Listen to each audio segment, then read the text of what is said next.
time for movie 3. Where I left you was we were going to bring down the bike noise movie and then go into an adjustment layer. So let's first bring down the bike noise movie from our audio layer. And if you haven't gotten it, just go get it. Go to import, bring it down. Let's leave it at the highest layer, and let's just leave it right there for now. Okay, we're not going to do anything with it. Let's hit Command Y, and let's type in. I'm sorry, not Command Y. Let's go to Layer, New Adjustment Layer, and let's make sure the adjustment layer is on the top for now. We'll move it up to the very top when we're all finished. Let's rename the adjustment layer Glow Adjustment.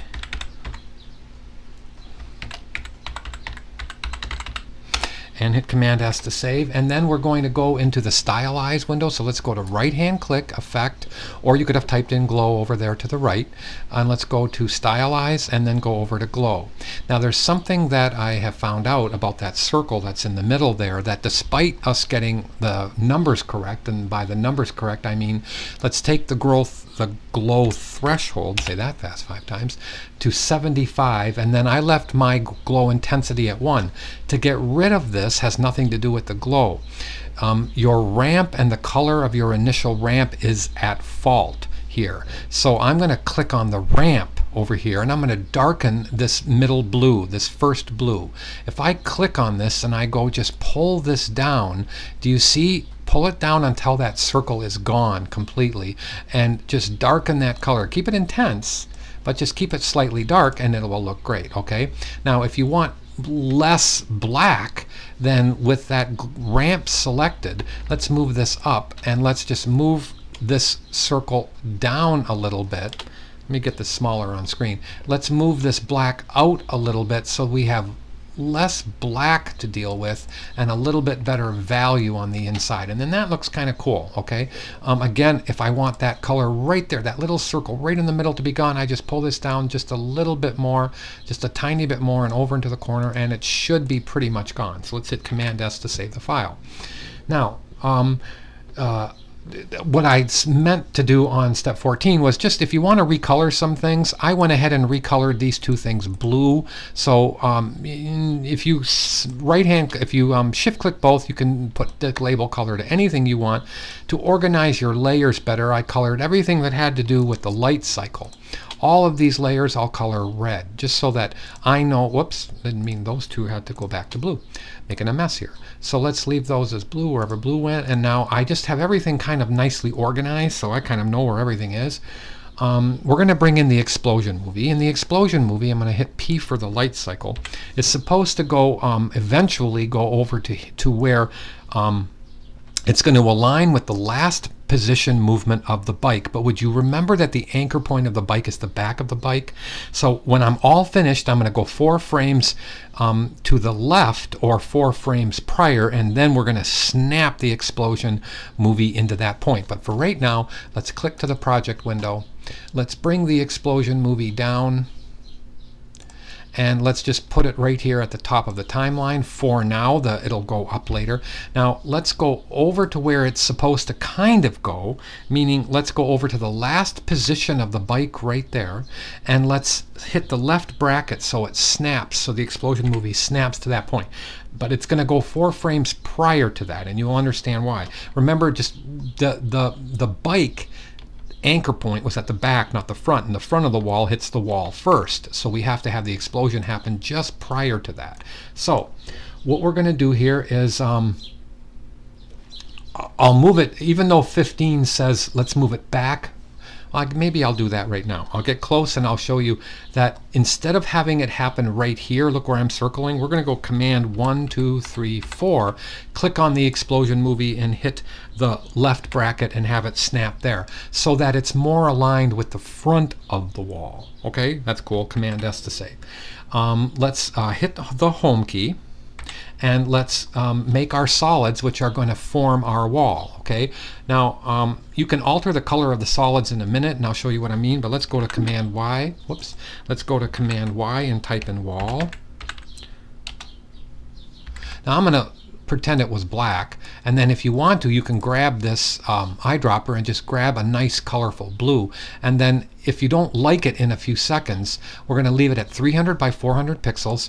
We can position this over where it's supposed to go. If you look at the picture, it's supposed to go 2 squares over and enough room for the bike to go up. So for right now, let me go back to where the bike is going to show itself right at this point. Obviously, I'm squishing the bike. So let's go kind of up a little bit and a little bit over.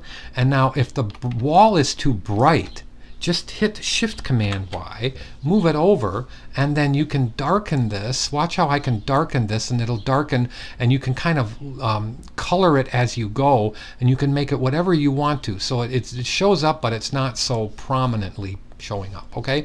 But you can do whatever you want because it's your colors. So let's hit Command S to save. We're gonna, I said we're gonna name that wall. Let's hit Command D to duplicate.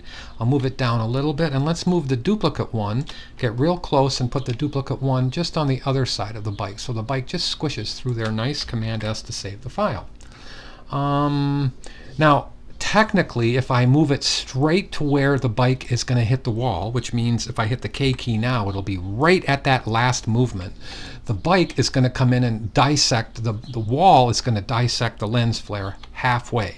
That's cool. That's fine. I'm going to go to the start of this explosion. So I'm going to hit I for that one. We're going to go to the next page, and we are going to align that explosion. So I'm going to manually pick up the explosion. Let's just put it in here right where it's going to cover. Let's move the explosion above the wall. Just a second. It'll come to the front in about 4 minutes. There, right there. Now let's hit the Y key, and let's move the anchor point right to the center right there. So in case we have any adjustments we have to do on whatever X and Y coordinate we have to deal with, it'll deal it from that point right there, okay? Let's hit Command S to save the file. Click on the wall, press the Option asterisk, name right at that point where it's going to hit, where it's going to smack the wall. We are going to put in on the top wall. I'm gonna hit the V key. We're gonna put a boom marker on there. So let's go Option asterisk and go boom, and hit the Enter key. And now we have Command S to save the file.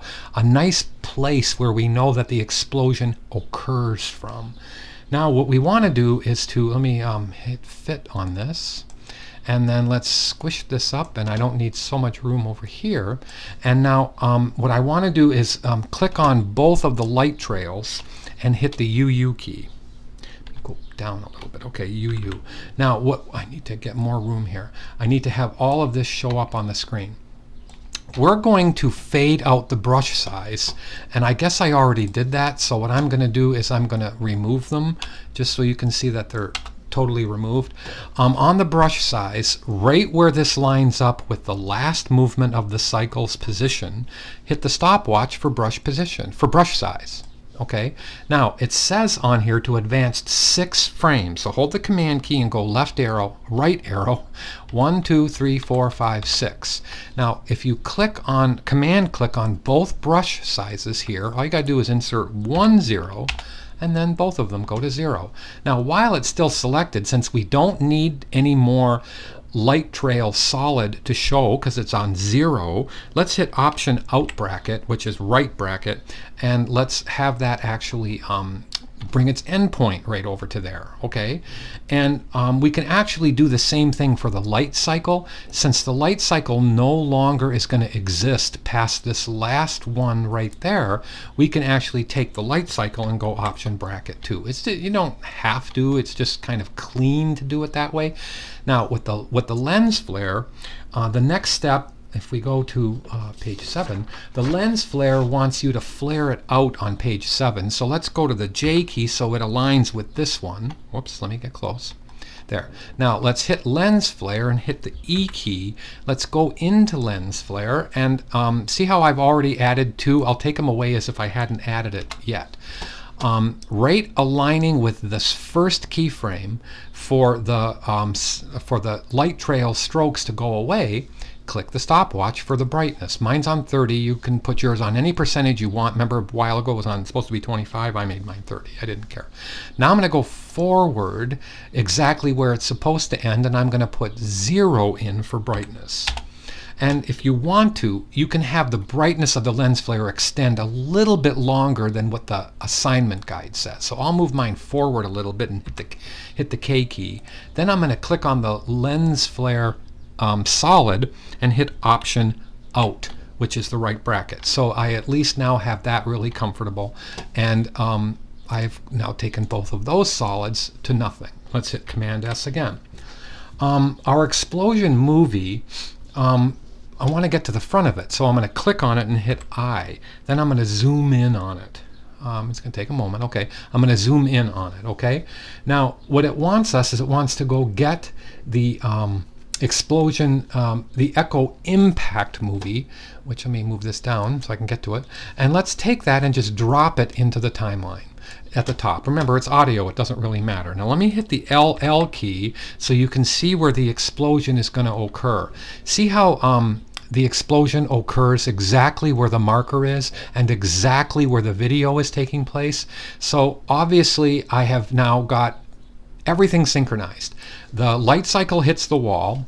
The explosion movie is doing its little thing in a graphic representation, and my sound is perfect. So if I hit Command S to save the file and I go to the B key right here, I can ram just that last part, and I will. I'll just ram that last part so that it takes a moment. Let's just ram it so at least I get the feeling that it's actually happening at the right moment in time. It's not going to take too long. I should have probably purged. You know, it's not a bad idea to tell you, go to Edit, Purge All, so you can purge away.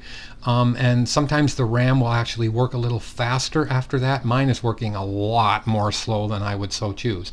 All we have to do after this is add the bike noise. So I want to tell you, there it is. See how that works nice? Okay, watch. Boom. Okay, I'm okay with that. Let me get a little closer to that so you can see it actually occur. And let's do it again. See? See how nice that is? Watch, it's coming in. Boom. Okay, perfect.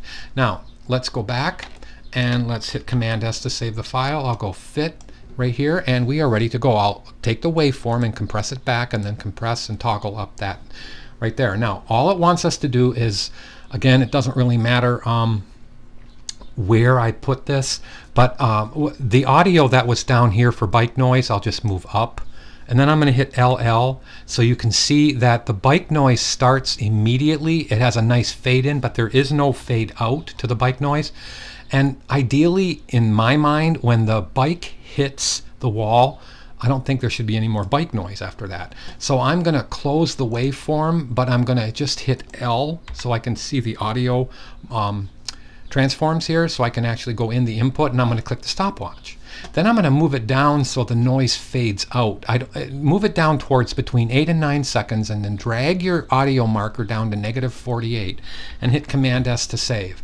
Now this is what it's going to sound like. Let me get closer. Now it's going to sound like it comes in, and the bike noise is going to come in. Not only is the lens flare going to go away, but so is the, if this ever works, the explosion will happen, and then the noise of the bike actually will fade out. So it's like lightning speed here, isn't it, folks? Let me see. The last thing we have to do is click on the light cycle layer and set the light. I already did that.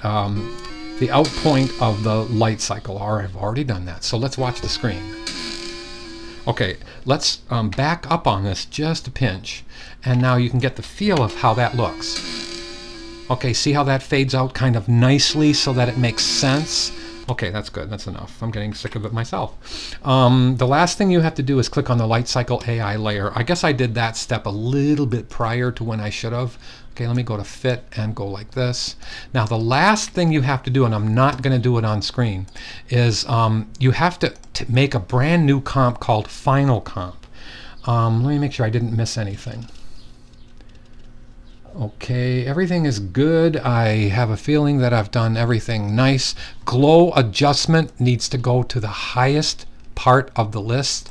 Let's put it up on the top. Okay, even though it doesn't impact audio layers, just leave it up at the top because the explosion movie was up there. So I don't think I've missed anything. Let me go to the final page here. There's my paper shuffling noise. See, I created a final comp. Make sure the final comp is exactly the same size as everything else. Name it final comp 1280 by 720 at 10 seconds long.